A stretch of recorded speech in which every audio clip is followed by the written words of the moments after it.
Welcome to the new episode of Expert Talk series. Today we have with us Ms. Adilakshmi Chintalapati. She is an early childhood expert trained in Montessori and Waldorf methodology. She has been instrumental in setting up and leading premium international schools.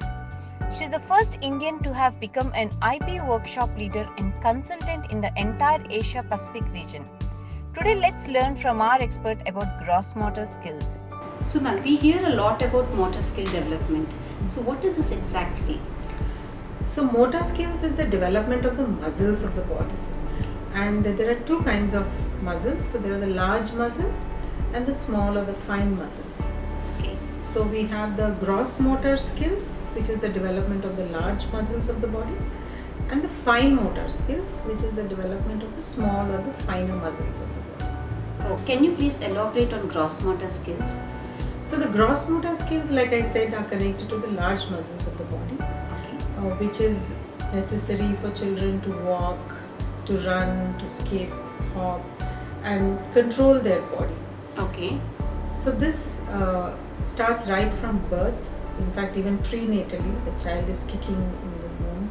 Wow. And it always develops from head to toe.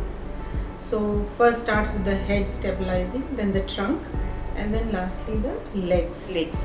Which is called the cephalocaudal direction of growth of the child. What is the importance and significance of these gross motor skills? So the gross motor skills provide posture to the child. They determine his gait, movement, ability to, like I said, run, stand, walk, carry objects, and do different functions of the body. And this develops slowly, and by the end of 5 years, the child would have acquired most of the gross motor skills that are necessary for him to function independently. So, ma'am, how are the gross motor skills developed? So, that's a good question. The best way is through play. Right. And this comes naturally to children. So, the more opportunities we give them for play at home and in school will really help to develop these gross motors and provide all the skills that they need.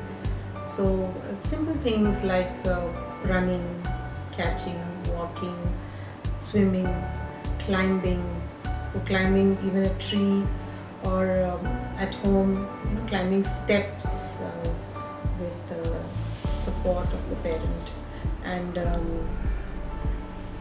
being able to negotiate climbing the bed, getting off the bed. These are all activities which will help the children to enhance their gross motors. Ma'am, how are these skills improved with various activities? Can you specify few more activities? So the important thing about gross motor skills is that we need to develop two things. One is the strength in the muscles, and then the endurance and the ability to repeatedly do it again and again. So for that we have to design some opportunities. This is through some of the games that children play, like for instance hopscotch, where they have to jump, so stand on one leg and jump, or playing tag, where the child is running and chasing another child and then has to reach out to touch that child. So Simon Says, another game where the child has to also think. So there's the memory aspect about the action, and then reproduce that action through a gross motor skill. A range of such activities. Very useful are the jungle gyms that we find either in parks or in school, and also an obstacle course where the child has to do different kinds of gross motors activities one after the other, and there is that repetition of the task. So some can be designed and structured. Many opportunities are available naturally and in nature. So we can use a combination of both to enhance these skills in children. Right. The more they do, the more the coordination increases in the gross motor skills. Certainly. Sometimes we see all the children in a group are not able to do the same thing. So is it common? Yes, this is very common, and I think it has to be accepted that children have different milestones and they will reach those milestones at different times in their lives. So we can't assume that every child will be walking at the same time or running at the same time, or able to do all the activities at the same time.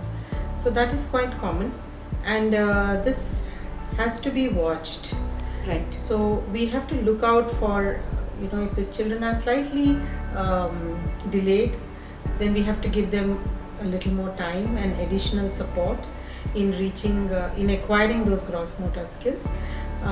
But also we have to look out for signals that the child is struggling with some activity, or is shirking away from coming and playing or running or walking.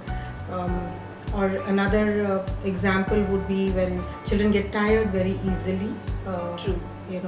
And it seems to be very difficult for them to do that task. We have to watch out for these kind of signals. So is the milestone a little delayed, or is the child not putting enough Effort in and energy into that activity? So how do we help children who have this kind of a problem? Is that one is we have to break down the task into smaller steps, and then help the child acquire one skill and then move on to the next skill. So that way the children will be able to cope with that difficulty quickly. Right. Sometimes we see all the children in a group doesn't have the same skill set. Is it a common problem? Parents have a large role to play in developing these gross motor skills in the children, and it varies from age to age. So in infancy, we find that the children are trying to stand, gain balance and walk. And at that time, it will be very useful to provide some motivation for the child to walk, and allow the child to fall, to stand, provide support, rather than put the child in a walker for very long. And as they are growing and coming to the toddler and preschool phase, children like to be carried sometimes. Right.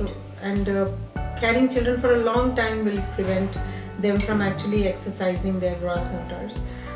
So avoid too much of carrying or taking children in strollers. Allow them to walk a little more, and the other areas would be encourage children riding tricycles and bicycles, or also playing catch with the children. Go from a large ball to a small ball. Right. So the child is able to grasp the larger ball and then moving to the smaller ball. So playing catch and helping children climb upstairs and come downstairs. So these are simple things that parents can consciously do with the children and encourage these gross motor skills. Thank you so much, ma'am, for the wonderful inputs that you have given.